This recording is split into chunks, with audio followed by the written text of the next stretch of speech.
Hello everyone, this is Dr. Shishma Sarila, consulting homeopath at Fidicus Homeopathy. Now let us know how the stress will affect the hormones and what hormones are released during stress. We can, classify them or, come down to make some points where we can discuss it in a much more easier manner. The first one can be hormonal changes due to chronic stress, impact on the reproductive system, and then other hormonal disruptions that are happening in the body and mental illness formation. So we are going to discuss about these 4 points in particular, and also we'll be explaining them in detail. See, whenever you have stress in the body, we have something called as hypothalamus, or if you're not well acquainted with that term, we'll just use that there are some parts of the brain which do respond to the stress. And how do they respond? How does brain know that we have stress, right? See, for example, you're having a deadline, you hear about the deadline, your ears perceive it and send a sensory signal, the brain perceive it, and then it becomes stressful. For example, you see a tiger, for example, you see someone you love with other ones. You see that picture is taken from your eyes into your brain, and then the stress starts, right? For example, you hear a bad news, for example, you hear a news that you are not expecting, something, for example, you touch something which is not good, something too hot or something too cold, that sensory input is taken through the skin, right? So the sensory inputs are taken, they are processed in the brain, and this stress is perceived by the brain. If you have this chronic stress, what happens? The brain will perceive the stress, it will keep rewinding what is the stressful event, it will brood on it, and after brooding on it, it will release, during this process of stress, it will release a hormone called as cortisol hormone. This cortisol hormone, if it is acute in nature, for example, you have to push on the brakes if you see a person, or if you have seen a cheetah or a leopard and you have to run or you have to hide somewhere, you have to have logical reasoning, right? And also you need power in your muscles to run from a certain kind of animal, right? So whenever cortisol is released in the body, you need muscle power, so the blood sugar is kept on high. So this cortisol will help in keeping the blood sugar high in the body, so that while running your muscle can consume the sugar, right? And next, it will alert you, wherein the digestive power will decrease and your muscle power or your alertness will increase. Your eyes will dilate because there is adrenaline rush also, and then you will start to think in a cognitive, and then your cognitive functions all are heightened, okay? And you see better, you visualize better, you think better, your logical reasoning is better. This is the acute phase of the cortisol. It helps the body.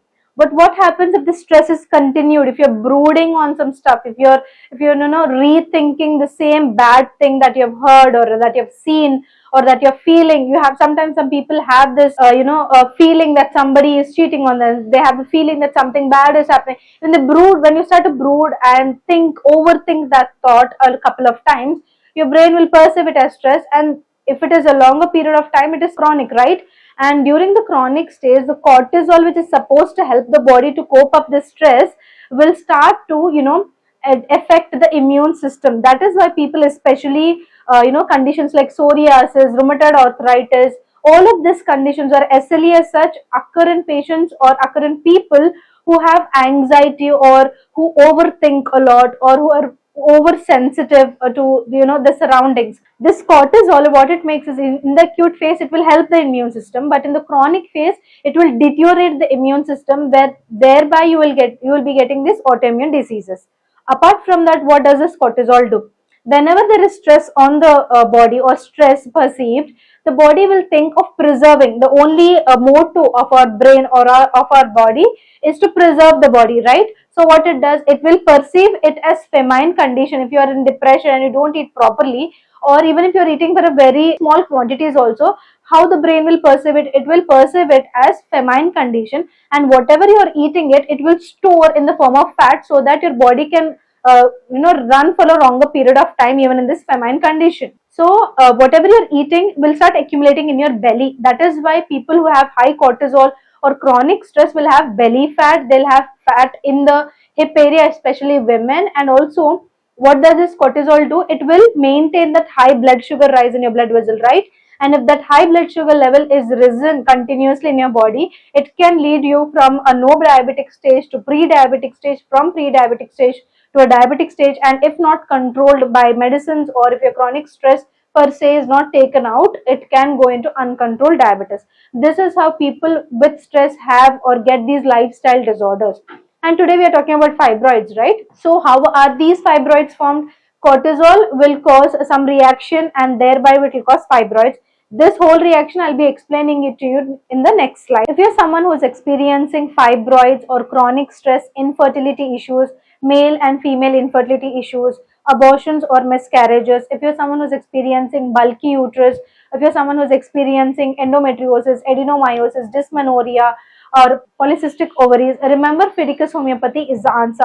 Here we have two kinds of consultation. One is online, another one is offline consultation. If you're someone who's staying near the nearest branch of Fidicus, you can come and contact us offline or in person. If you're someone who's staying far away from us, you can contact us online. We have two options in online. One is the audio consultation option and one is the video consultation option.